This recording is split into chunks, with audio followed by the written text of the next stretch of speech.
What it is, what it ain't. It's the Slim and the Screen Show. I'm Slim. This is the number one asshole. Screen. Screen, what's happening? What's happening?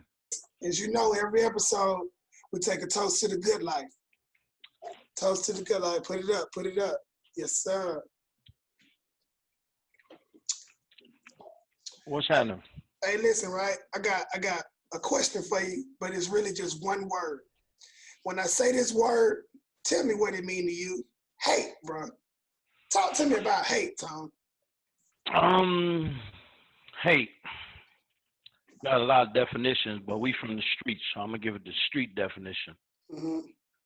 Seeing a motherfucker doing what they do with their life, and you mad because you don't know how to do it with your life. Fucking you hate. hating ass nigga. Stop hating. See, I always try to understand, like, what is it for? Like, why? Like, if you're doing something, for example, you doing something, you rolling hard. I see you 2-3 new cars, got some more chains. You know what I'm saying? Hey, Tom, what's the recipe? Yeah, that's true. Can I get in?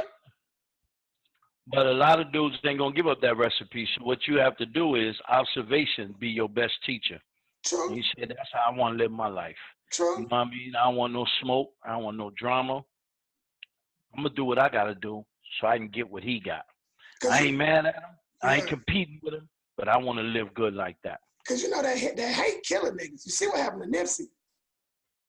Rest in peace to Nipsey. You see what happened to Pop Smoke, XXL, Triple XXX, Station. You see, hate, bro. Biggie, Tupac, Malcolm, Martin. Yeah, a lot of people suffered their demise from hate. A lot of people. But you know, I just feel like 24 hours, it ain't enough time, but everybody got a different 24. So what you do with your 24, sometimes shit fall in your lap. And the way my life go, I ain't gonna lie, a lot of times I just run into shit. I just run in. But I'm gonna tell you how I run into it. Hold on. Listening and watching. Yeah, exactly. Sit back like, oh shit. And I'm gonna tell you something that I'm gonna get you up on. We're gonna get right. I'm gonna give you a year. The internet is a motherfucking beast. Bruh, I don't understand why niggas sitting around with nothing to do. It's people like now with this quarantine shit. You got people becoming personal trainers, virtual. One of my partners is doing like virtual teaching, $10 a session, bro. He do $10 a day. He done made $100 a day. Yeah. Yeah, but for some people, it interrupts their non-flow. You know what I mean? Because a lot of niggas with a non-flow running around out here. They ain't got no flow. It's just a non-flow. You go where the wind blow. You know what I mean? You don't want to do nothing, so you let the wind blow you where, you know, they say that in the Bible. The chaff, you just chaff in the wind, you go where the wind blow. A lot of people don't want to do it because they feel that it's easier to hate on a motherfucker than it is to get what you got to get for you and don't worry about what that motherfucker doing. That bring bad karma when you hate on somebody getting to that bag. Preach. Somebody getting to that bag. Now, it depends on their presentation, their attitude. Now, a person could be getting to that bag and give you a whole bunch of bullshit, like rub their diamond ring in your face. You know what I'm saying? And it shouldn't lead you to hate. It should lead you to, all right, I'm done. I'm going to wish you well on your journey, and I'm going to go ahead on my journey. Yeah. We ain't going to speak no more. Yeah, true. You understand what I'm saying? But if I see that person every day, yo, what's up, Slim? You be like, hey, my brother, all right, peace. And I see your disposition. Your character is a great character. Then I'm like, you deserve that. Right. Because I want karma to look at me and go, damn, you ain't even hate on him. I'm going to give you a bag and see how you act with your bag. Yeah. See if you act that way or you act 6'9"ish.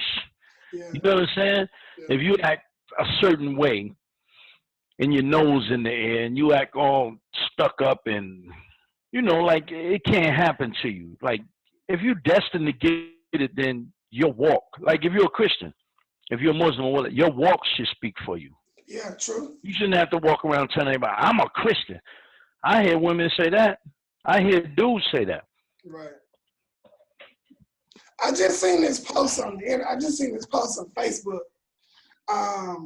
This podcast is actually good because we do this shit anyway. But it said, and don't matter of fact, because I want to be 100% right. I know it's just right here. Child support. It say if you need child support, you don't need custody. What you feel about that? Well, I thank God. I'm knock on wood. I was never in that situation. Yeah. But I seen a bunch of dudes go through shit because, and some of them I blame them. Yeah. Like I've had conversations with dudes, and I blame them. And we had heated debates, but then they thought about it and they understood it after I told them. Yeah. That night that you was drunk, turned up, clubbing, living, and you slid up in her, 80% know what they did. They know what they did. They know what they got themselves into. Trust me, I know. You know she was, whether she was trash, trouble, a headache, you know what I'm saying? Whatever you call her, you knew that. Yeah. But that banunu was good. Yeah. So you jumped in that banunu, and instead of putting it on her stomach or in her throat, on her face, on her back, you let it slide all up in her. Now she's showing you how she really was. I just feel like child support is for fuck niggas. Like, so, but I also blame niggas that don't take care of their kids. So if a nigga tell me, like, if we having a conversation about his kids and he says some shit like, oh, his mama be tripping, it only take $100 to go file a petition for joint custody. $100, period, point blank. And ain't nothing she can do about it. I mean, to be honest with you, like I said, I don't believe in letting the law handle shit because the way they handle shit, I think is a little. But when it comes to them kids, if I got to go to a couple court cases and a couple, but I feel like child support is for fuck niggas because the message it sends to me is, I'm gonna send you this money, and that's it. Anything I buy him, anything I got for him, gonna stay here. Mm-hmm. But now it affects the child, especially if you have other kids. See, this could be a conversation because I got 3 by 3. So you don't need. But my situation is by the grace of God is A-OK. So I done run mine off a little bit. So that's why I'm giving advice and giving some game. These niggas just really, in the end, should start taking care of their kids. Like the average woman don't wake up and say, "Let me fucking put Slim on child support." Like it's 9 times out of 10. Don't get me wrong. I beg to differ. I think there's about 3 to 5% out there that say, I'm going to get pregnant by this nigga and put him on child support. No, you ain't let me finish. The 3 to 5% is strong. I would say that's a strong. Yeah. So they're out there. They exist. But the average nigga, if you just get him on the weekend, take him to get a haircut, you'll be surprised as to how. Especially, and then listen, and that's where Instagram and Facebook come into play. They see you on Instagram, Facebook, standing on couches, popping bottles and shit. Oh, now it's a problem. I'm telling you, I've been there. I already know. And truth be told, I stood in the free line to get in this motherfucker. Like I said, man, Slim, I've never experienced it because, I never had a child to put on there on child support. Yeah. I never had gave a chick the power to put me on child support. Right. But for them fellas that's really trying to do what they do with their kids, like you, a couple other dudes, Boppy, dudes we fuck with, that's really trying to take care of their kids, I salute them. Yeah. You know what I mean? They dealing with a chick that's just a piece of shit. Yeah, I salute them if they taking care of their kids and they've come to the conclusion that the serious professional conclusion that I'm not gonna argue with her, I'm gonna just take care of my kid. Period. Now she giving them a hassle and giving them drama and she just want that money so she can go get her nails done and all that. And yeah, if you don't go get that $100 and take $100 and go get that petition, then you get what you get, my nigga. Yeah. You know what I'm saying? You get what you get. But I salute those women who, no matter what he put her through, be real women. Yeah. Not bad bitches, not independent, Yeah. not none of that. But them women that's got their mind set on, my child ain't gonna go through the bull that what the situation is. I'm not gonna let my child worry about it. I'm gonna just go ahead and do what I gotta do. What he said, and even though he was a crack fiend, mama. Yeah. And the women that's taking care of them kids. I salute them, but also them women that just lay up with a nigga, throw them legs open to get some, cause she wanted some dick, or she liked the way his rim, what Biggie say? She liked the way my Benz was rimmed up. Yeah. You know what I'm saying? Yeah. And you giving that thing up and you get pregnant, and that wasn't his intention. That's your fault. Your choices. You know what I'm saying? And the dudes that do that, I blame them too. That's your choice. She ain't your rape. You ain't got no warrant for rape. You know what I'm saying? But dudes got to be smart. And I can only say that to the older dudes, because this new generation, it'd be 7, 8 of them run through a chick and won't nobody use a bag. I've heard it. Oh, yeah, you know what I mean? I heard dudes talking before in the store, in Walmart.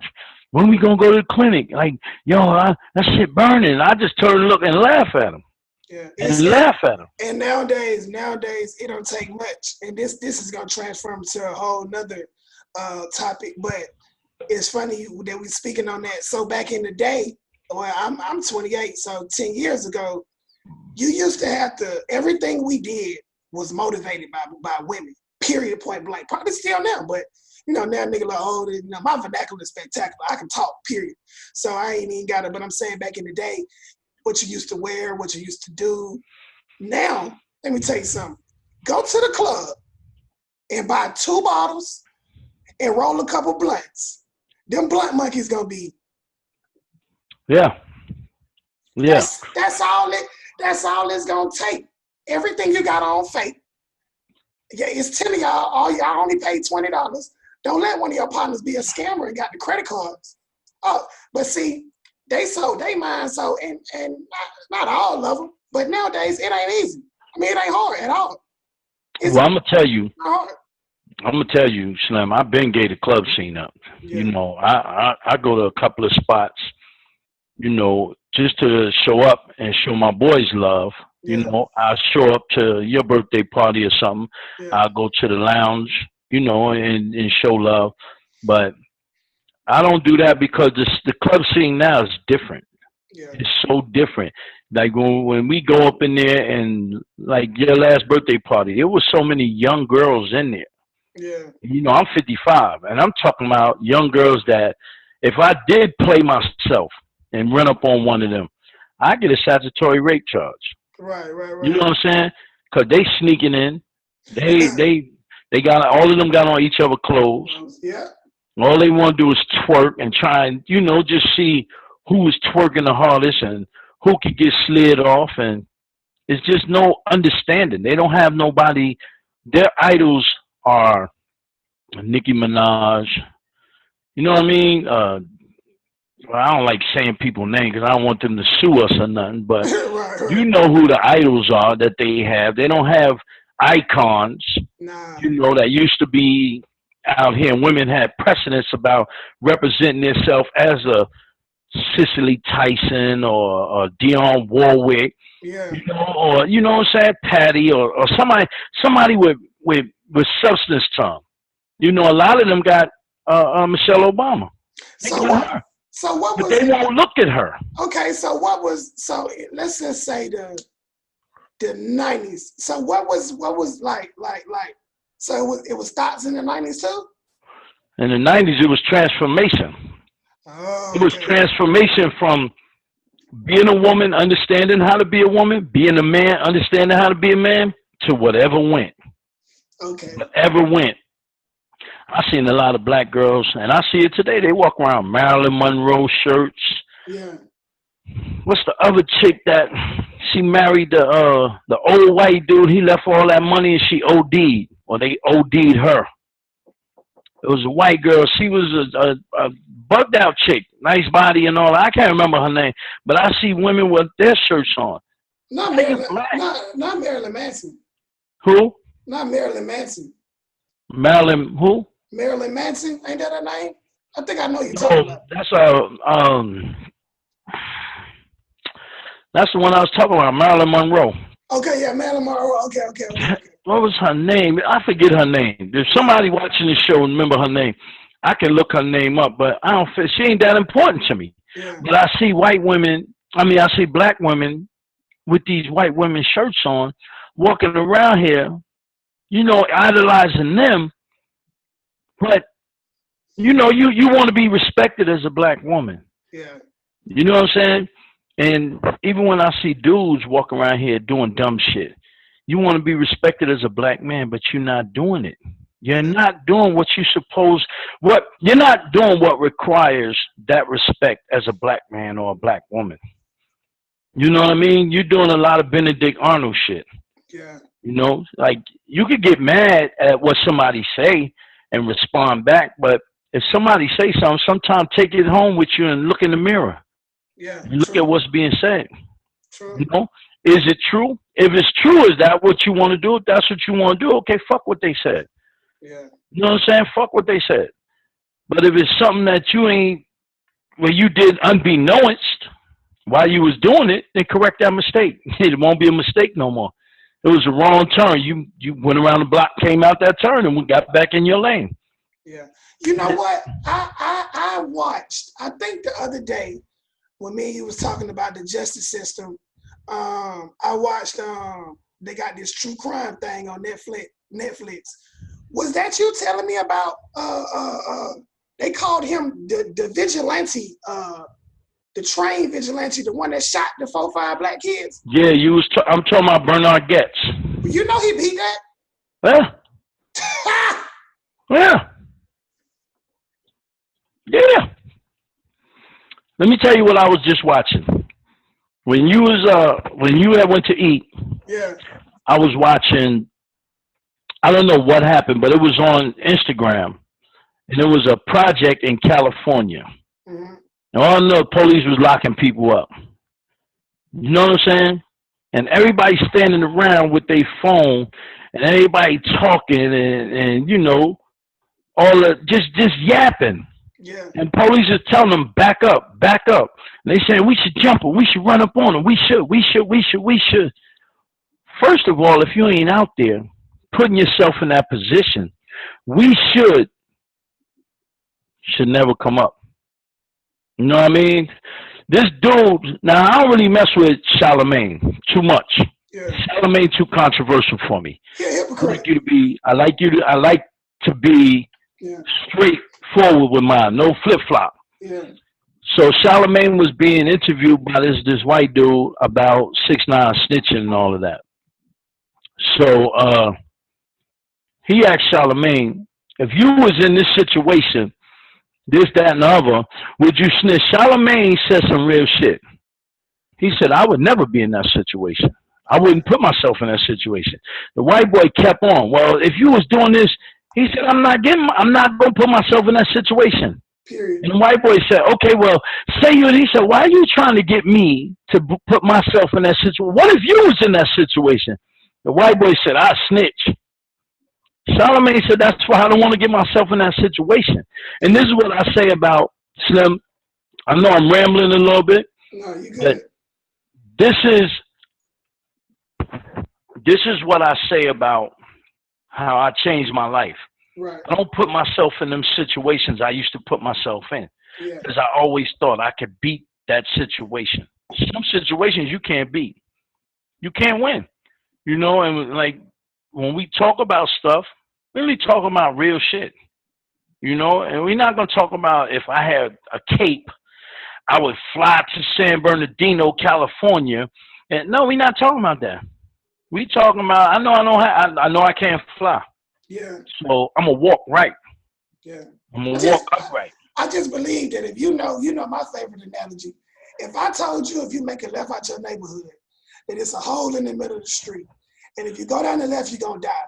Why would you go down the street and make a left? Like, so the minute I learned that certain things that you can't, that's why the street shit is always gonna be in me. I think it's more of a mentality than an act. You know what I'm saying? Because to me, criminals are dumb. Like that's just sometimes shit happen and niggas tell on you and niggas. But to me, being smart is more gangster than being a criminal. But anyway, the moment I learned that if you do this, this is what's gonna happen, and then this can happen, and then that can happen, and then you eat twice on the weekend, and then something happen, you be on lock, like all that shit for the birds. But I think it's gonna come from niggas like us, like Wallow from $1 Million Worth of Game, niggas like that. See, listen, imagine a nigga telling you he been locked up for 25 years. Why the fuck would you want to put yourself in that? You think you special? Hey, man. You think I know me and you did. You inducted, I inducted. We did a little. I understand, but I'm just saying, if I'm telling you, look, Tom, but that meth boy, if you don't want to fuck around, you think you just a special meth dealer? You think you just gonna be the nigga that just today they gonna leave you alone? No, bro, they not playing. And when you really, really look at it, we the problem, my nigga. Yourself, you as a person, is you gonna be your biggest problem. You know what you doing. That's why niggas get in there and start singing like Barry White. Well, I understand what you're saying, but I'm never gonna be the problem again. Nah, that's what I'm saying. Problem solved. I'm the solution. I'm the solution every time. When you know that saying, all you gotta do is tell me one time about a problem. Everything after that gonna be solutions. We're not gonna look for excuses. We're gonna look for. So I took that and incorporated that into my life. One time, I found out what the problem is in my life, me. So from now on, I gotta correct it every day. Every day. Correct it. And I'm not perfect. I still make mistakes. I'm still a work in progress, you know, but I'm gonna hold myself accountable and responsible for everything I do. You know what I mean? If you accept my apology, if I do something wrong, I apologize. Cool. If you don't accept it, that's on you. That's on you. I said I apologize. Shit, I probably was in one of my moves, one of my blackout moves. My mama told me you do it right the first time. You ain't got to worry about doing it again. That my mama told me. Exactly. Mm-hmm. Exactly. Do it right the first time. You don't have to do 19 other tries to get it right. Yep. You know what I mean? And that's why I tell you, when we talk, when this podcast goes out to people, I'm being 100. I'm not trying to save nobody. Right. Because I only got one life preserver in this life, and that's for me. Yes, sir. If I can get somebody to understand how to save themselves, then take it. Take what you need. You don't got to take everything. If one of the words that I say to you, like, cool, and you say, damn, I like that word, cool, and it makes your life better, then you save yourself. I ain't save you. Yeah. Just like in the pool drowning. If I throw you a life preserver, you saved yourself. I didn't save you. I just did what come natural. I ain't going in there to help you. You ain't going to kill me and drown me. Here, come on this way. I'm going to tell you what changed my life. My stepdaddy, his brother work at the USP over there on Moreland, right?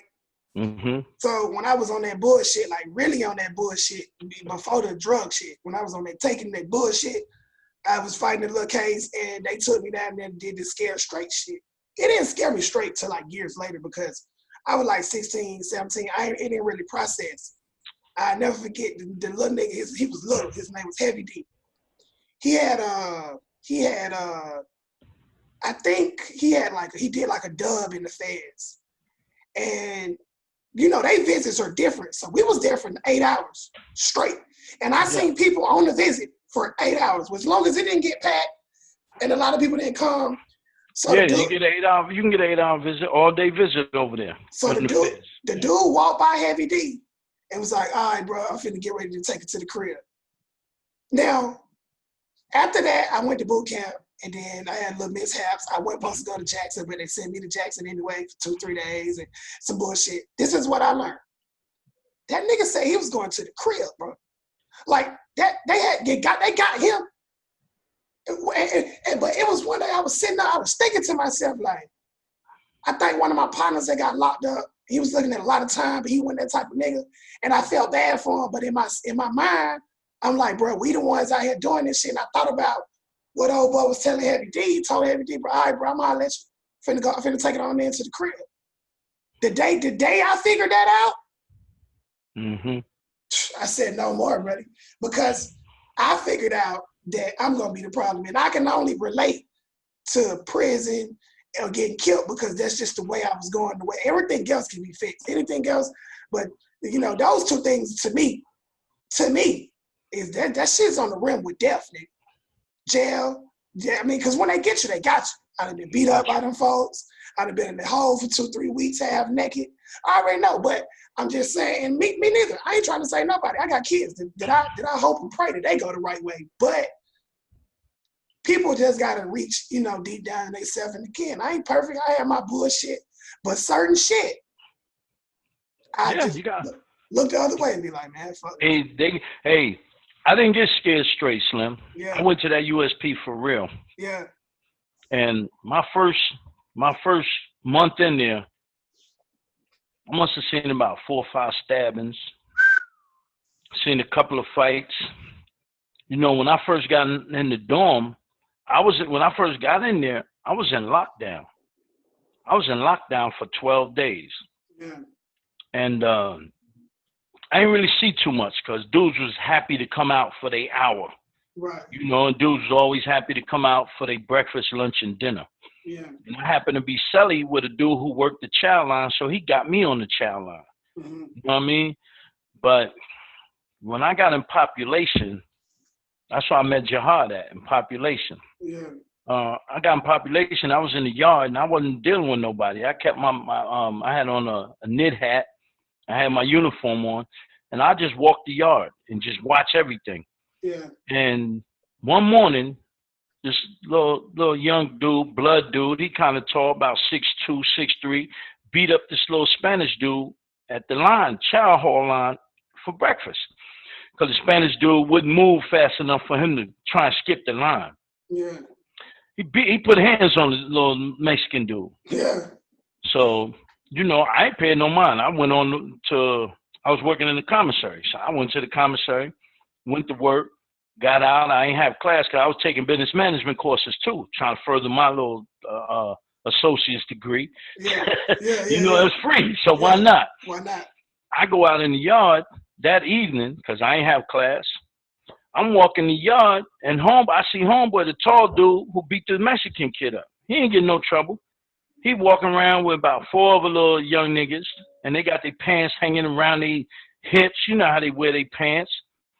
But that was his biggest mistake because you're not on the block. You in jail. Yeah. You in jail. And I seen them walking. They was maybe about 75 to 100 feet in front of me. Yeah. And as we get ready to make that turn right there where the track turns in population, that Mexican ran up on him. Bust his gun. Slid right up on him. Like butter off of a motherfucking hot butter knife.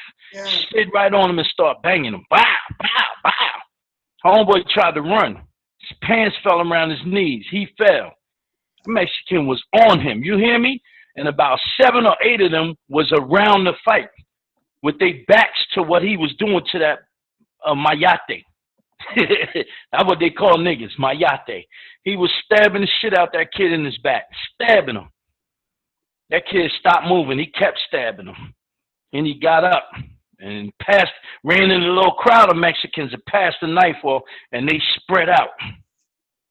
I ain't see who had the knife, but that shit was so well planned and put together.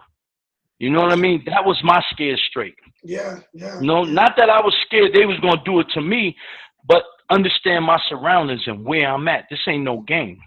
If I want to walk out that door, I got to walk in my lane. You know, so I chose to understand what was going on.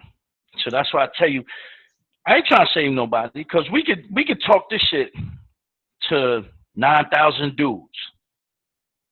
9,000 dudes we talking to got 9,000 different brains. Yeah. Different set of thoughts. And they're going to do what they're going to do.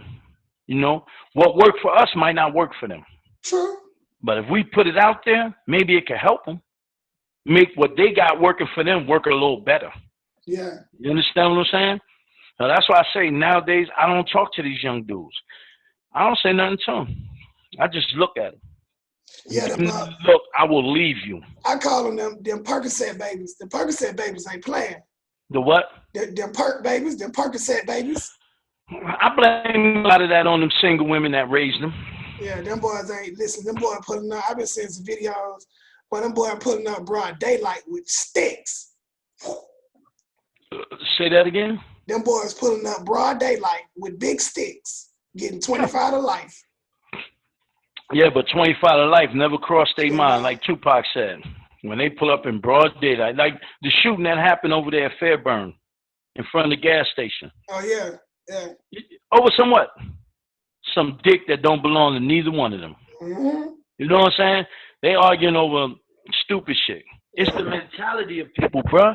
We could talk to people, but if you, I'm not gonna go and run up on you if you fucking that nigga. I get mad at certain shit. Now, if I'm in a relationship with you, I don't want that cheating shit because I don't do that shit. Yeah. I don't want all that sneaky shit. I don't do that shit. But if you do it and I walk up on you, I'm gonna let karma take care of it. Cause it's gonna happen. My last relationship, yeah, she did it. I ain't say nothing. Went by a house one day to take her some flowers, just be nice. My karma. I see the motherfucking moving man throwing all that shit on the motherfucking front yard. I see the ladies that I know that talk to her. I said, well, what happened to her? Oh, man, you don't know? Like, we seen her out here a couple of times high out of her mind, scared to go in her house. Like, what? Oh, she must have been on some angel dust or something. She was high. And what happened? Well, the lady got tired of it and put her out. See, that's karma. yeah. You do somebody dirty that's doing you good, karma gonna get you. Yeah, you're right. Hey, look, could you give me a top 5 boxers of all time? A top 5 boxers? Your top 5 boxers of all time. In okay. order. Number 1, Muhammad Ali. Okay. Number 2, Marvelous Marvin Hagler. Okay. Number 3, Sugar Ray Leonard. Sugar Ray. Number 4, Pernell Whitaker. Okay. And number 5, I got to bring the Iron in there. And the only reason the Iron Man is last, because he came last. He did his thing, but he came last. Sweet Pea, Marvin Hagler, Sugar Ray Leonard, my dad put me up on them. Muhammad Ali, they just was nice with their hands. So you could be a fighter, a brawler like George Foreman, Norton, Ken Norton, or, Larry Holmes. Them is old boxers. Mike was a brawler. He wasn't a boxer like them 4 I put before him. Yeah. Sweet Pea had the nicest hands. He just had some nice hands. Pernell Whitaker, he had nice hands. I didn't put Mayweather in there because I'm up and down with Mayweather. Yeah, I don't even. Let me tell you. Yeah, I'm up and down with the money teams. You know what I'm saying? I watch them fight, but I got a couple like Felix Trinidad. I got a couple of them I could put in there, but I'll go with that 5. Ali, Iron Mike. Ali, Iron Mike. Roy, Pretty Boy, De La Hoya, Oscar, that is. And give me Holyfield. Now. You only pick Holyfield because he's hometown. Gotta represent. But now, go ahead. My problem with Floyd is that his fights are fucking horrible. Like, I understand that everybody got a recipe that everybody might not be able to master. The other night, I watched the Iron Mike fight. Do you know the entire fight? The crowd couldn't even fucking sit down. No. Oh. I've been watching Floyd fights like, 10-7, 10-7, 10-9, 10-9, 9-10, 10-9, 10-9, 10-9, unanimous decision. Ain't nobody gonna fall. Floyd beat you. He beat up on you. But I was mad because he didn't fight Pacquiao when Pacquiao was at his prime. Because he know better. He knew I wanted him. That would have made me put him at my top list. But don't run. Oscar beat Floyd. They played him. Maidana beat Floyd the first fight. But I want to say Maidana got knocked out. No, I think, Maidana, I believe Pacquiao. But what surprised me, I believe that Conor McGregor could actually beat Floyd. Whatever you smoking, when you get through, let me get some. No, listen, he ain't quick enough, but when he was hitting Floyd, I think I never really seen Floyd, and you've probably seen Zab Judah put him on his knee. Okay, hold up. Yeah. Muhammad Ali, Iron Mike, Zab. Yeah, Zab was a beast. Zab, Roy Jones, and give me Holyfield. Okay, I forgot about Zab, but I do. Numbers don't lie. So Floyd is definitely a beast or whatever.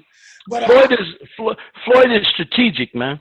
Yeah, he's strategic. He want to hit you, but he don't want to get hit. So his defense is good. So who you think with that rematch with Mike and Holyfield? Grady. Where they fighting at? Where they fighting at? I think. Don't give me the line. I know it's a grudge match for charity. So it'll be great if they do it here. So, whatever the closest hospital is.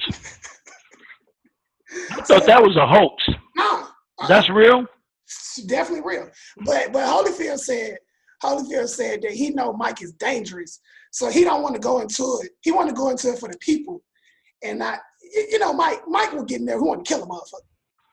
Holyfield said he ready to do it and he ready. But he don't want to go in there. Is this for charity or this for real? I think it's both. I think it's for charity. But I think Iron Mike taking this shit serious. I seen him practicing. I thought he was just working out, but I don't think Holyfield won. He still got his speed. He might be a blink of the eye slower than what he was seeing that speed. And I didn't know that. Mike never beat Holyfield. Never. Wow. Nah. I think they stopped both fights. I didn't know that. To Holyfield. I didn't know that till the other day. I'm like, what? Yeah, but hey man, this it's always good chopping it up with you, bro. This episode 3 right here, bro. How you feel? We starting out, we rolling. We done left the station. Yeah, we done left the station. We done left the station. We got a little journey ahead of us. Well, listen, man. This is Slim and the Screen Show. I'm Slim, that Screen, man. Every week we gonna do this. Appreciate everybody for tuning in. Screen, fuck you. Hey. Double fuck you, man. All right, one, bro. All right, one, bro.